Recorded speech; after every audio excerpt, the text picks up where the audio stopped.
Welcome to CBT News with Cheyenne Malone. Good morning, everyone. Welcome back to CBT News. I'm Cheyenne Malone. Thanks so much for watching. And now, here's today's top stories. Ford's first quarter sales increased over the previous years, beating the industry average thanks to strong hybrid and electric vehicle demand. The Blue Oval automaker reported sales of roughly 508,000 units, up from 6.8% year over year. The company continued to dominate the truck segment throughout the quarter and posted a massive 77% increase in sales of Maverick pickup hybrids. Ford was the only Detroit brand to improve sales over last year. Toyota saw U.S. sales skyrocket over the first quarter, heavily boosting March sales even as demand cooled from February. The Japanese automakers sold 565,098 units during the January through March period, an increase of 20.3% from early 2023. Although March saw industry-wide sale volume drop slightly from February, Toyota recorded purchases of 214,894 during the month, up 20%. The company attributed its success to the strength of its hybrid and electric vehicle lineup. Stellantis reported a sale decline during the January through March period after delaying its quarterly sales report by one day without specifying a reason. The automaker's volume dropped 10% from last year, with Dodge and Ram posting losses of 16% and 26%, respectively. With sales of just 332,540 units, Stellantis' performance was the weakest of the Detroit Three and reflecting an ongoing trend of declining market share for the brand. Electric vehicle brand Fisker's problem continued to mount. Following the release of a disappointing 2023 financial report, the company has now withdrawn its earnings forecast for the year. Although the brand has indicated it is searching for potential lifelines, it has warned investors that, without the support of another automaker, it will likely declare bankruptcy in the coming months. Adding to its troubles, the National Highway Traffic Safety Administration has opened a probe into the company's first vehicle, the Ocean SUV.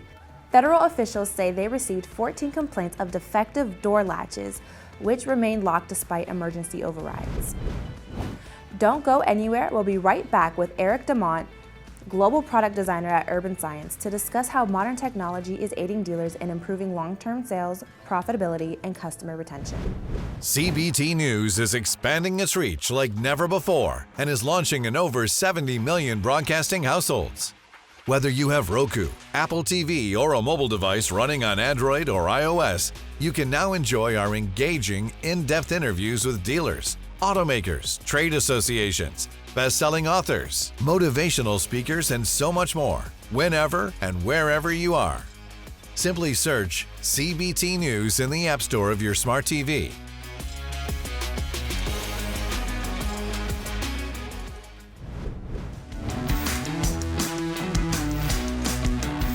We've heard some great things about Sales Alert.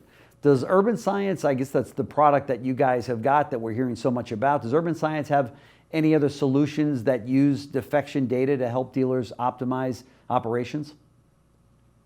Yeah, so as you know, and as we've discussed many times now, Sales Alert notifies the dealer when a lead defects to a same or competitor brand dealer. And this allows BDCs to confidently stop working non-responsive leads, sales managers to provide real-time feedback and coaching, marketing to pivot service and marketing messages, and partners to update their consumer profiles with defection outcomes.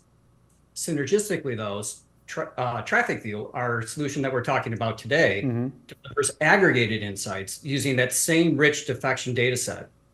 And this allows GSMs to refine and optimize their follow-up processes, BDCs to evaluate salesperson performance by wins and losses, general managers to encourage cross-team collaboration to overcome operational issues when issues driving defection, and internet managers to identify the models and zips where they're losing leads and have the most opportunity to drive sales. Yeah. Can you share an example of how dealers are using Traffic View?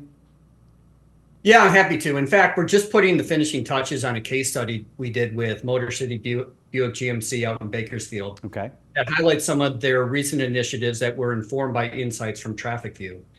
In one of their initiatives, they adjusted their follow-up process to include both a mix of automated and in-person touch points at key intervals during the follow-up process based on insights that it showed they began losing more leads than they closed starting at day 8. And you can watch this full interview right here at cbtnews.com. That wraps up our show for today. We do invite you right back here tomorrow morning on cbtnews.com. And remember, you can stay up to date with the most recent news and trends influencing the retail automotive industry by following us on TikTok, LinkedIn, Facebook, and X, formerly known as Twitter. And now you can find CBT News in over 70 million broadcasting households. We're on Roku, Apple TV, Android, and iOS devices. Simply search CBT News in the App Store on your smart device, and you can watch our programming wherever, whenever.